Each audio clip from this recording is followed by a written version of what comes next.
말씀 같이 봉독하도록 하겠습니다. 요한복음 6장 1절에서 15절까지의 말씀입니다. 우리 성도님들, 그 사람의 능력을 평가할 때 무엇을 보고 평가하시나요?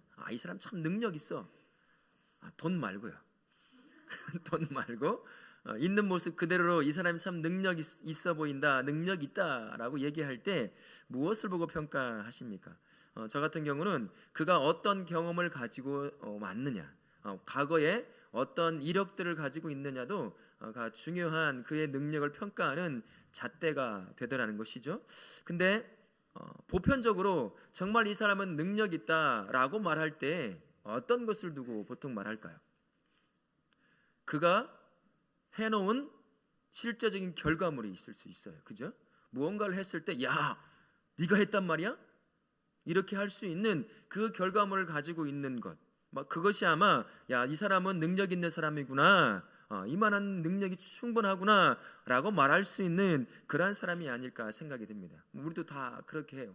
아무것도 경력도 없고 내놓은 것도 어떤 결과물을 내놓은 것도 없는데 그 사람을 능력 있다고 말하는 사람은 아마 아무도 없을 거예요. 어떤 분야에 있어서 그 분야에 그 사람이 능력 있다라고 말할 때는 어떤 경력을 가지고 있거나 아니면 실질적으로 그 분야에서 누군가도 다 인정할 만한 결과를 탁 내놓았으면 아마 그 사람은 능력 있는 사람이다라고 그렇게 세상은 인정해 준다는 거예요. 우리도 보통 그렇게 능력 있는 사람을 평가하기도 하고요. 그리고 돈 많은 사람, 능력 있다라고 말을 하는 것이 실질적으로 돈을 갖고 있잖아요.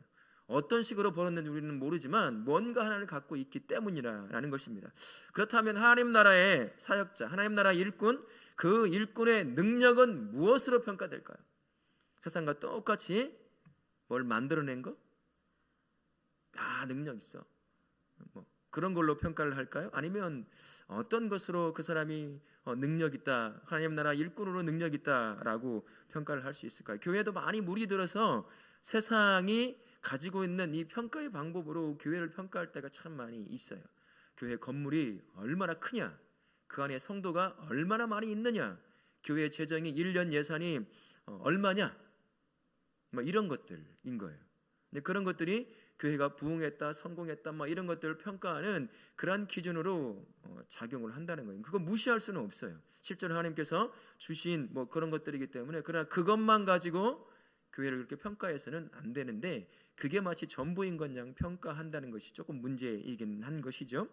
하나님의 나라 관점에서 능력 있는 사역자, 능력 있는 성도, 능력 있는 일꾼, 그것은 오늘 말씀을 통해서 우리가 찾아볼 수 있습니다. 본문의 배경을 잠깐 찾아보면요, 예수님께서 1절에 보시니까 디베라의 갈릴리 바다 건너편으로 가심에, 이 디베라라고 하는 것은 갈릴리 바다를 바라볼 때 어느 지역에서 갈릴리를 보고 갈릴리 바다 이름을 짓느냐에 따라서 다른 거예요. 똑같은 갈릴리 바다를 두고 얘기하는 거예요. 오늘 말씀엔 두 개가 다 나와 있는 거예요. 그곳에서 건너편으로 가심에 큰 무리가 뒤돌아와 따라온 거예요. 이렇게 넘어서 왔는지 어떻게 왔는지 모르지만 그 무리가 막 따라옵니다. 근데 예수님께서 보시기에 자기가 와서 말씀을 듣고 가게 되면 가다가 굶게 생긴 모양으로 보인 거예요. 오고 가는 길이, 예수님께서는 배를 타고 온 상태지만 이들은 이렇게 육로로 거쳐서 왔기 때문에 다시 듣고 가는 길이 멀 수 있잖아요. 가다 보면 배고파서 지치기도 하고 이 뜨거운 날에 어려움이 있을 수 있으니까 그들에게 무언가를 주고 싶었던 모양이에요. 그래서 배를 이제 불리고 싶어서 했던 모양인데, 그래서 예수님께서 이제 함께하는 제자들 2명에 집중을 하십니다. 첫 번째가 빌립이라고 하는 사람에게, 제자에게 이제 우리가 어디서 떡을 사서 이 사람들을 먹이겠느냐, 5절 말씀에 이제 살짝 물어봐요. 근데 그 다음에 6절에 그 의도를 적어놨어요. 뭐라고 적어놨어요? 시험하려고. 뭐라고 대답하는지. 사실 예수님은 빌립이 뭐라고 대답할지를 알고 있어요. 계산에 능한 사람이었거든요. 그래서 알고 있었어요. 그러자 그 말을 이어받아서 이제 안드레라고 하는 제자가 또다시 이야기를 해요. 옆에 있는 어떤 꼬마가 가져왔던 모양이죠. 물고기 5마리와 물고기 2마리와 떡 5개는 아이가 먹을 만한 양이에요. 우리가 말고는 잉어처럼 이만한 물고기 2마리씩 가져오고 이따만한 떡덩이를 가져온 게 아니라 이만한 자기 보따리 같은 곳에 자기 한 끼 먹을 정도만 살짝 싸갖고 온 거예요. 그걸 이제 예수님 드리라고 이 아이가 줬던 모양이에요. 그걸 가지고 이제 펴시면서 예수님께 예수님 보리떡 5개와 물고기 2마리가 있습니다라고 말을 합니다. 그리고 예수님께서 다 앉혀라. 그리고 이제 기적을 베푸시는 장면이 나오거든요. 이 3명의 예수님을 포함한 빌립과 안드레의 이 3명의 오늘 말씀을 가운데서 하나님 나라의 일꾼, 하나님 나라의 사역자, 그들은 무엇으로 평가받는가라는 것을 한번 말씀을 통해서 보고자 합니다. 빌립은 보통 여기는 5,000명이라고 되어 있지만 다른 성경에는 뭐 남자만 5,000명 이런 식으로 표현이 되어 있거든요. 그러면 대략 아주 적어도 5,000명, 많게는 뭐 부부가 왔다. 뭐 다 부부는 아니겠지만 아이까지 1명씩 데리고 왔다 그러면 뭐 10,000명 이상이 될 수도 있겠죠. 근데 그 어려운 오랜 옛날에 10,000명 정도가 모인다는 것은 대단한 거거든요. 그러니까 이스라엘 전체가 예수님 때문에 들썩거리는 이유가 바로 거기 있어요. 예수님께서 계시면 수많은 사람들이 구름대처럼 예수님 앞에 모이는 거예요. 사람들의 관심과 이목이 예수님을 향해서 계속 흘러가는 거예요. 그러니까 바리새인들과 종교지도자들이 굉장히 미워하는 거예요. 자기를 향해 계속 봐왔던 사람들이 예수님 한 분만 바라보는 거예요. 말씀 전하는 곳이 있다고 한다면 그걸로 우르르 몰려가가지고 그 말씀을 듣고 있는 거예요. 그러니까 5,000명 정도면 굉장한 숫자를 셌다는 것은 남자만 인구의 조사에 들어간다는 것을 빗대서 한번 얘기해 본다고 한다면 최소 5,000명 이상이 된다는 것입니다. 그 5,000명을 얘기합니다. 그러면서 말하기를 그 사람들이 가지고 온 것 조금씩 하나씩 다 내놔도 얼마큼 더 있어야 된다고 얘기하죠? 200데나리온 이상의 떡이 있어야 한다라고 빌립이 그렇게 얘기를 해요. 찾아보니까 한 데나리온이 한 사람의 노동자 군인의 하루 품삯이에요. 뭐 지금으로 말하면 한국은 보통 일용직 노동자가 하루에 얼마씩 받나요? 5만 원 받나요? 그 이상 받죠. 5만 원이라고 생각해 볼게요. 아주 적게 잡아서 5만 원어치를 200데나리온으로 한다고 해보세요. 200데나리온. 그럼 얼마쯤 되나요? 1,000만 원? 그죠? 최소 1,000만 원어치 이상의 떡이 사서 가지고 와야 돼요. 근데 그것이 예루살렘 성 안도 아니고 도시 지역도 아니에요. 외곽 지역으로 나와 있다는 말이죠. 그런 상태에 지금 빌립이 얘기하는 거예요. 무슨 말을 하고 싶은 걸까요? 빌립은 자기 머리를 잘 굴려서 계산 철저히 해가지고 예수님께 이렇게 던져놨지만 결국 무슨 말을 하는 거죠? 불가능해요. 예수님 못 먹어요. 우리 다 먹을 수 없어요. 배불리 먹을 수 없어요. 그 얘기를 지금 빌립이 아주 멋들어지게 계산을 통해서 얘기해주고 있는 거예요. 그걸 딱 받아서 안드레가 또 얘기를 합니다. 어린아이 가지고 온 물고기 2마리와 보리떡 5개를 예수님께 딱 눈으로 보여주면서 예수님 이거 가지고 누구 먹을 수 있을까요? 이 얘기를 하고 있는 거예요. 무슨 말이겠습니까? 빌립과 똑같은 말이에요. 빌립은 계산을 통해서 추상적으로 불가능하다고 얘기했다고 한다면 이 안드레는 눈에 보이는 먹을 것을 예수님이 딱 보여주면서 우리가 가진 게 이것밖에 없어요. 절대 불가능해요. 예수님 이게 증거입니다. 증거물을 딱 내밀면서 우리 먹을 수 없어요. 예수님 그 얘기를 지금 하고 있는 겁니다. 빌립과 안드레는 예수님의 말씀을 불가능한 일이다 라는 것을 자기 방식대로 해석해서 지금 예수님을 설득하고 있는 것과 같은 그런 장면을 연출하고 있는 것입니다. 예수님은 사실 이것을 기대하고 있었어요. 말씀을 보게 되면 빌립이 대답하되 각 사람으로 조금씩 받게 할지라도 200데나리온이 떡이 부족하리이다. 제자 중 하나 곧 시몬 베드로 여기 아니네요. 6절 말씀. 이렇게 말씀하시면 친히 어떻게 하실지를 아시고 빌립을 시험하고자 하십니다. 다 아셨어요. 무슨 말을 할지. 이 사람들을 오랜 기간 3년 가까이 함께 사역을 했기 때문에 어떤 성격을 갖고 있는지를 알고 있었단 말이죠. 그래서 무슨 말을 할지를 충분히 알고 있었어요. 불가능하다. 근데 사실 왜 이것을 고백하게 하실까?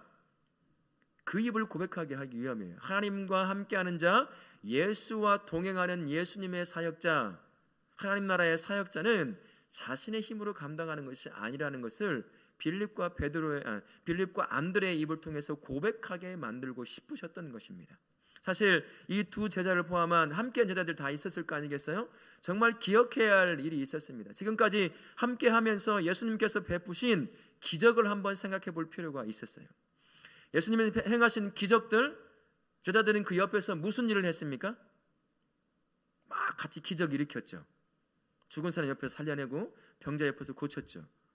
제자들은 그렇지 않았어요. 예수님께서 사람을 살려내고 병자를 고치고 먹이시고 할 때 그 옆에서 제자들은 예수님이 놀라운 역사로 일으키는 그 기적들을 눈으로 보고 귀로 듣고 손으로 만져보고 입으로 맛본 경험만 했던 사람들이에요. 근데 오늘 예수님께서 시험하고자 어떻게 하면 먹을 수 있겠냐라고 물어보니까 자기 나름대로 머리를 다 굴려가면서 자기가 뭔가 할 수 있는 것처럼, 뭔가 만들어내서 이 사람들을 먹일 수 있는 것처럼 착각에 빠져 있는 것을 보여주신 거예요. 너 그렇게 사역하는 거 아니야. 그렇게 제자의 삶을 사는 거 아니야. 그것을 알게 해주시고 싶으셨던 거예요. 그가 함께 하며 살아왔던 그 예수님이 행하셨던 놀라운 기적들만 조금만 생각해 봤다면 아마 예수님이 하셔야 돼요, 우리는 못해요, 예수님이 하셔요, 이렇게 말했을 거예요. 그런데 그 말을 듣자 스스로 막 계산하고 증거를 찾아서 예수님께 불가능합니다, 우리로서는 할 수 없습니다, 이런 것들을 계속 고백하게 되었다는 것입니다. 안드레와 빌립을 놓치고 있는 사실이 바로 그것이었어요. 하나님과 함께하며 하나님의 사역을 감당하는 것은 내 힘과 내 능력으로 감당하는 것이 아니에요. 그것을 놓치고 있었다라고 말씀하십니다. 불가능하다는 소리를 듣고 예수님이 그러면 그렇지라고 하시듯 바로 10절부터 원래 하시던 대로 제자들에게 기적을 보이십니다. 가져온 보리떡 5개와 물고기 2마리를 가지고 축사하신 후에 앉아있는 5,000명 이상의 사람들에게, 제자들에게 떼어 나누어주고 그것을 또다시 사람들에게 나눠주게 시키셔요. 그래서 배불리 먹고 몇 광주리가 남았습니까? 12광주리가 남았어요. 사람이 어떤 식이든 모아서 했다고 한다면 풍성함으로 먹일 수 없어요. 하지만 예수님께서 언제나처럼 기적을 통해서 역사하시니까 안 된다, 불가능하다고 여겼던 수많은 그런 사건들이 언제나 가능했던 것처럼 오늘도 불가능한 5,000명 이상의 사람들이 배불리 먹고 12광주리가 남은 그런 풍성한 역사를 경험하게 되었던 것입니다. 예수님은 우리로 하여금은요, 만들어내는 자, 너의 능력과 네가 가지고 있는 지식과 지혜와 경험을 통해서 하나님 나라를 위해서 무언가 만들어내는 자가 아니라는 것이에요. 우리는 나누어주는 자예요. 그냥 우리는 나누어주는 자로 부름받은 사람이에요. 나누어주는 자. 예수님께서 작은 것 가지고 축사하시고 떼어서 누구에게 줬어요? 제자에게 줬어요. 그것을 제자들은 다시 막 만들어 가지고 부풀려서 줬나요? 아니에요. 있는 것 그대로 나누어 줬어요. 이게 바로 원리라는 거예요. 이게 바로 하나님께서 부르신 제자의 삶이요, 사역자의 삶이요, 일꾼의 삶이다라는 것입니다. 우리가 가지고 있는 작은 능력들 가지고 뭔가 계속 만들어 보려고 하면, 만들어서 무언가를 해내고 자기 능력으로 뭔가를 하려고 하다 보면 계속 삐걱거리고 마찰이 일어나고 지치고 막 이런다는 거예요. 이 말씀을 제가 준비하면서 하나님께서 저에게 말씀하신, 물론 언제든 저에게 말씀하시는 것이었지만 사역자라고 하는 입장에서 굉장히 저에게 큰 도전을 주시는 것이었습니다. 네가 뭔가 하려고 하지 말라는 거예요. 네 어깨에 들어가 있는 힘, 잔뜩 들어가 있는 힘 빼라. 하나님의 몸은, 나의 성도는 내가 기르고 내가 먹이고 내가 이끌어가는 거야 라는 말씀을 저에게 주시는 거예요. 너는 내가 너에게 주는 것을 풍성히 누림과 함께 누리고 있는 그것을 흘려보내면 되는 거야 라는 그런 메시지를 제 마음에 강력하게 주셨어요. 모든 사역자들, 저같이 전임 사역자든 자원하여 주님의 몸된 교회를 섬기는 우리 성도님들, 그런 사역자로 삼들 간에 하나님의 부유하심을 만들어내는 것이 아니에요. 우리는 하나님의 부유하심을 만들어낼 수 없어요. 자다들이 그 음식을 다 모은들 모든 사람이 배불리 먹고 12광주를 남기게 할 수 있겠어요? 못해요. 예수님이니까 그 일을 하신 것입니다. 우리 모든 사역자들은 무언가 하나님의 부유하심을 만들어내 준 사람이 아니라는 사실 꼭 기억하실 수 있기를 바랍니다. 우리에게는 하나님의 부유함을 만들어낼 능력이 없어요. 능력이 없는 자가 자꾸 뭔가를 만들려고 하니까 삐걱삐걱하고 스스로 지치고 주저앉고 포기하게 되고 절망하게 되고 그런 삶을 살게 된다는 것입니다. 하나님의 부유함은 하나님을 풍성히 경험하는 삶에서 내가 겪는 거예요.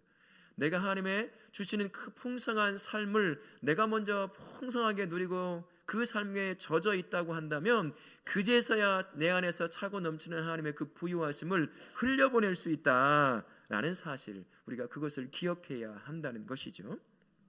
그러면 사역자들은 무엇을 나누어주는 삶을 살아야 하겠습니까?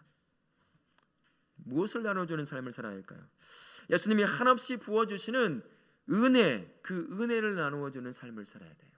내 삶에 베푸시는 받을 수 없는 그 은혜를 베푸실 때 그 은혜를 풍성히 누리고 그 은혜를 흘려보내고 나누어주는 자의 삶을 살아야 합니다. 또 무엇을 나누는 자의 삶을 살아야 할까요? 주님이 나에게 베푸시는 사랑이에요. 그 사랑을 다른 사람을 향해서 흘려보내는 것이죠. 또 때로는 내가 필요하니까 이런저런 복을 허락하셔요. 그 복에 하나님의 은혜와 사랑을 담아서 이웃과 지체와 이런 분들에게 흘려보내는 거죠. 나누어 주는 거예요. 근데요, 내가 나누어 줄 수 있으라고 한다면 어떻게 해야 될까요? 내가 은혜를 나눠주고 사랑을 나눠주고 복을 나눠주고 싶어요.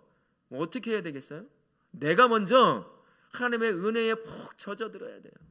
매일같이 차고 넘치는 은혜 가운데 내가 살아야 됩니다. 이 안에 찌끔찌끔 쌓여져 있는데 어떻게 누구한테 나눠줄 수 있겠어요? 그죠? 하나님의 사랑으로 하루의 삶이 풍성하게 채워져야 돼요. 막 넘쳐서 흘러야 돼요. 그래야 마음껏 나눠줄 수 있어요. 또 하나님께서 그때그때마다 주시는 복이 있습니다. 그게 물질의 복, 여러 가지 복이 될 수 있어요. 그런 복들을 내가 충만히 누리며 살 때 그제서야 그 누군가에게 내가 받은 은혜와 내가 받은 사랑과 복을 흘려보내며 나누어 줄 수 있는 거예요. 그러니 하나님 나라의 일꾼, 하나님 나라의 사역자, 가장 먼저 간구해야 될 게 뭘까요? 매일같이 내가 먼저 하나님의 은혜와 사랑과 복을 누릴 수 있게 해달라고 기도하셔야 돼요. 그래야 평생 지치지 않고 몸된 교회를 섬기고 이웃을 섬기고 가족들을 섬기고 그 누군가를 섬기며 하나님의 사랑과 은혜와 복을 흘려보낼 수 있다는 것입니다. 그러니 다른 모든 것보다 가장 앞서서 하나님이 주시고자 하시는 그 은혜와 사랑과 복을 항상 갈급하실 수 있기를 바랍니다. 그래서 내 마음에, 내 영혼에, 내 삶에 그 은혜와 사랑이 항상 차고 넘칠 수 있도록 깡마른 나뭇잎처럼 텅텅 빈 그 항아리처럼 남에게 나눠줄 수도 없는, 나조차도 누리기도 힘든 그 정도의 은혜와 사랑이 내 안에 채워져 있다고 한다면 어떻게 흘려보낼 수 있겠어요? 나눠줄 수 있겠습니까? 하나님은 우리를 부르셨어요. 나누어 주는 자로 부르셨다는 것입니다. 그렇다면 우리가 해야 될 일은 내가 나눠줄 수 있도록 항상 하나님의 은혜와 사랑을 그리고 복을 간구할 수 있어야 돼요. 갈급함이 있어야 된다는 것입니다. 그러할 때 내 안에 은혜가 그리고 사랑과 복이 채워지고 넘쳐서 마음껏 기쁨으로 흘려보내고 나누어주는 삶, 그 삶을 살 수 있다는 거죠. 그것이 없는데 자꾸 뭔가를 하라고 하니 뭔가를 해야 되겠고 하다 보니 억지로 만들어내고 그러다 보니 나도 지치고 삐걱삐걱거리고 문제가 발생하고 좌절하고 그러다 보니 신앙도 흔들리고 그렇게 되는 것입니다. 하나님의 사역자, 하나님 나라 일꾼은 하나님이 주신 은혜와 복을 나누어 주는 자다. 그러기 위해서 내가 먼저 그 은혜와 복을 풍성히 누리는 자로 세워져야 한다. 그러니 매일같이 기도하실 때마다 간구할 것이 바로 그거예요. 은혜와 사랑과 복을 하나님께 계속 간구해야 됩니다. 내 안에 차고 넘쳐서 더 이상 메마르지 않게 만들어놔야 돼요. 그래서 삶을 통해 수많은 사람들에게 그 하나님의 은혜와 사랑을 풍성히 나누어 줄 수 있는 멋진 하나님 나라의 일꾼, 사역자가 되시길 예수님의 이름으로 축원합니다. 아멘. 워렌 위어스비라고 하는 목사님이 하나님 나라 일꾼을 향해서 이렇게 쓰셨어요. 자신들이 얼마나 가난한지를 아는 일꾼들이 가장 부유하게 되며 가장 많이 나눠주는 일꾼들이 가장 많이 받게 되어 결국 베풀 것이 가장 많아집니다. 네? 이해하셨죠? 계속 못 얘기했는데 다시 한번 읽어드릴게요. 자신들이 얼마나 가난한지를 아는 자, 하나님은 내 마음 채워주시고 내 삶 채워주지 않으면 나는 살 수 없는 것을 마음으로 깊이 깨닫는 그러한 일꾼들이 가장 부유하게 되며 가장 많이 나눠주는 사람, 나눠주니 이 안에 빈 공간이 생기겠어요? 안 생기겠어요? 생기죠. 그러니까 하나님은 또다시 부어주는 거예요. 은혜를 부어주고 사랑을 부어주고 복을 내려서 빈 공간을 넘치도록 또다시 채워주는 거예요. 그래서 가장 많이 나눠주는 일꾼이 가장 많이 받게 되어 결국 베풀 것이 가장 많아진다라는 말입니다. 이것이 바로 하나님 나라의 가장 기본적인 법칙이다라는 말을 하시더라고요. 그래요. 하나님의 사역자로 부름받은 자녀는요, 뭔가 만들어낸 자가 아닙니다. 이거는 저를 향해서도 하나님께서 강력하게 말씀하시는 것이기도 하고, 우리 하나님의 교회를 세워가고 성도를 섬기고 하는 우리 성도님들 똑같습니다. 뭔가 만들어내는 자가 아니라 나에게 하나님이 베푸신 그 은혜와 사랑과 복을 나누어주는 자로 우리가 세움받았다는 것. 줄 것도 없는데요. 아니요. 생각해보면 정말 엄청난 은혜와 사랑을 받는 삶을 사는 사람이 저와 우리 성도들이에요. 얼마나 많은 것을 나눠줄 수 있는지 모릅니다. 따뜻한 한마디, 어깨 한번 두들겨주는 것, 고3 아이들 지쳐있는 그 아이들에게 힘내, 이 한마디, 음료수 하나 딱 사주면서 미녀는 이런 음료수를 마시는 거야, 다 하나 딱 사줬어요. 기분 좋잖아요. 힘이 나는 거지 않겠어요? 얼마나 많이 나눠줄 게 많은데요. 그렇게 나눠주는 것입니다. 그러면 빈 공간이 생기면 또 하나님이 채우셔. 이것으로 채우고 저것으로 채워서 또 나눠질 수 있게 만드시는 분이 우리 하나님이십니다. 우리 다 경험해 봤잖아요. 그렇게 우리를 세우셨다는 것을 기억하실 수 있기 바랍니다. 우리는 만들어낼 능력이 없어요. 이것을 알고 고백해야 합니다. 그러니 주님이 채워주세요. 주님이 나눠줄 수 있도록 내 마음을 채워주시고 내 삶을 채워주세요 라고 그렇게 기도하는 것입니다. 그래서 우리는 그저 하나님이 주시는 은혜와 사랑을 그리고 복을 풍성히 경험하는 삶, 그 삶을 살면 되는 것입니다. 그리고 주시는 그것을 나누어 주면 돼요. 작던 크던 상관이 없습니다. 예수님의 사랑과 그 은혜를 담아서 내가 줄 수 있는 것들을 다른 사람에게 나눠주고 흘려보내는 것이죠. 그래서 우리는 성도된 우리, 하나님 나라 일꾼된 우리는 은혜와 사랑에 대한 갈급함을 갖고 살아가는 것입니다. 하나님은 은혜와 사랑에 심령에 가득 채워주실 거예요. 바로 그때 나누어주는 자의 삶을 살게 될 수 있는 겁니다. 부르심에 합당한 삶을 살 수 있게 되는 거죠. 바로 이때 하나님의 부르심 받은 자는 나눠주는 자의 삶을 그제서야 온전히 살아갈 수 있게 된다는 사실을 꼭 기억하실 수 있기를 바랍니다. 우리 모든 성도님들은 하나님의 은혜와 사랑과 복을 항상 강구하시되 나에게 부어주시는 그 은혜와 사랑으로 충만해져서 매일같이 나에게 세워주시는 그 삶의 현장에서 그 은혜와 사랑을 그리고 그 복을 흘려보내는 그러한 사람, 나누어주는 복된 하나님 나라의 일꾼, 사역자가 되실 수 있기를 예수님의 이름으로 축원합니다. 아멘.